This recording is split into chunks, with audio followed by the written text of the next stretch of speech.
So guys, how are you doing? In this video, we'll be looking at the static keyword.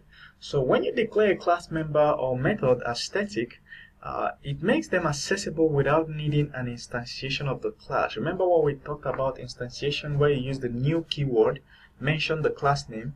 So, but if a method or a variable is declared as static inside a class, you cannot use instantiation to get access to them. You can gain access to them without instantiating them. So I'll show you guys a practical on that. As usual, we're going to just create a new class and a new file. Then we'll just call it static.php, and then inside it we're going to do a PHP, and we'll now do a function. Let's create a class and call the class whatever. I'm just gonna choose a class on computers. So you just choose the name of any class you want, and then we're gonna declare a variable as static, public static. A computer should have one of the properties keyboard.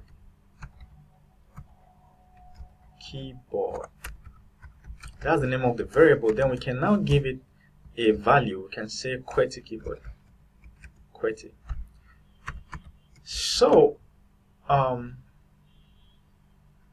unexpected keyboard, really? Oh yes, of course. I code a lot of languages, so sometimes the way variables are declared in one language conflicts the other. Especially, it happens to me a lot with JavaScript and PHP. All right. So this is variable declaration in PHP, and so that's it. As you can see, it's gone. So now, if we can gain access to QWERTY by just doing just say echo computers keyboard. I know you've seen this a lot. In programming, like in Laravel. If you're working with PHP frameworks, you see this double colon a lot. That's what it means. It means that this property is static. It was defined as static inside this class. Alright, so let's go and see whether it will print QWERTY for us.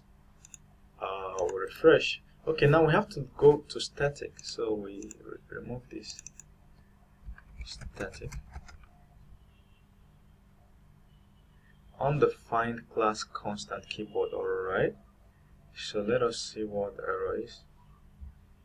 Sure, we are running into the same mistake that happened to me before. Here we're just gonna do this. So it's a variable, so we're making reference to it. So if we come here, we'll refresh, and there we are, QWERTY. Alright, remember that in static you don't need to instantiate the keyboard, the class, before you use the static. So normally we would have done, remember when we did physics equal to new computers, then we're able to access something inside computers, any property or method inside computers. But let's try and do that with static right now. We've done physics, so we're now doing physics. We try to gain access to keyboard and see what will happen. So let's do an echo and see what will happen. So you should expect an error. You see, there's an error because you can't access a static property by instantiation. You understand?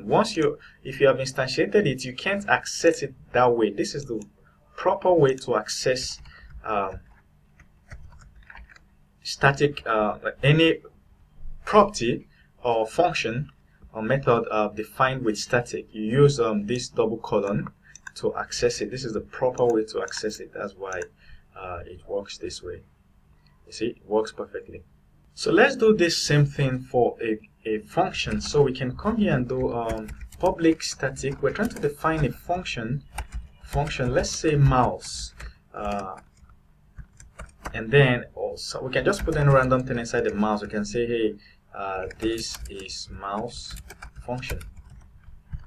Alright, so let us try and access this mouse function.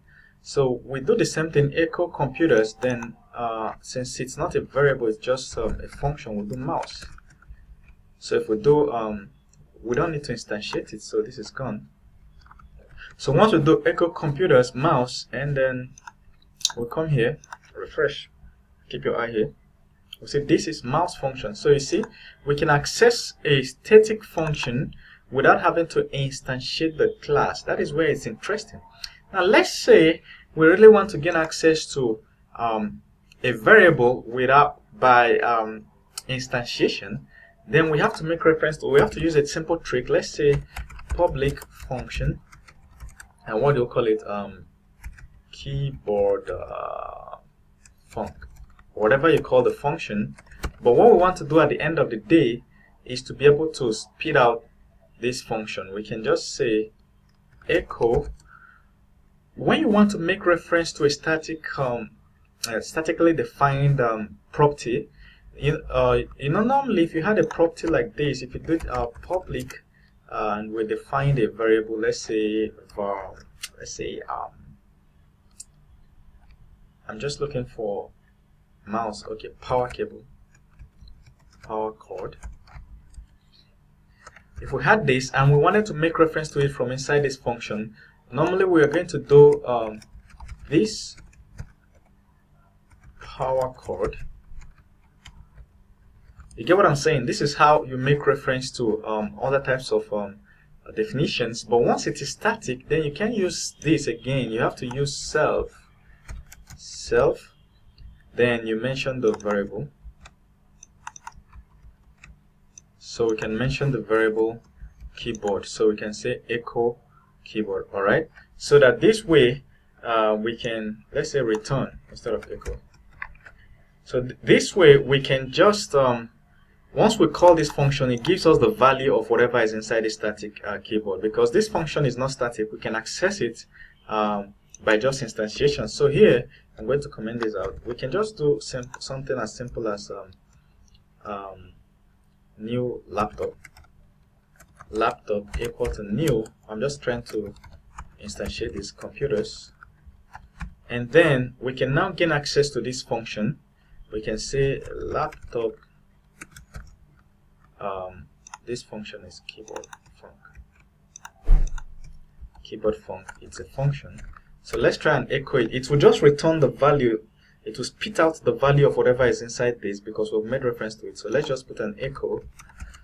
So it's going to give us the value, which is QWERTY. We should expect QWERTY in the results. So we refresh, and it works perfectly. Now another thing we can do is, depending on the way you're writing your code, we could name this function exactly the same thing we named this. Let's say we can just remove func and just call it exactly this. If we wanted, I'm just assuming that you are in a situation where you need to access the keyboard just the way it is defined, sort of with the same name, you understand? So when we do echo laptop keyboard, it calls this function, and the only thing contained in this function is actually this variable. All right, so if we do this, it will still work perfectly. Refresh, we'll still have our QWERTY. You see? So that is what static means. So whenever you're looking at an OOP method or class and you see static, it just means that you can access this property without having to instantiate the class. You understand? And know that if you want to make reference to the property inside the class, you have to use self and not this. You understand? All right, thank you very much. See you in the next video.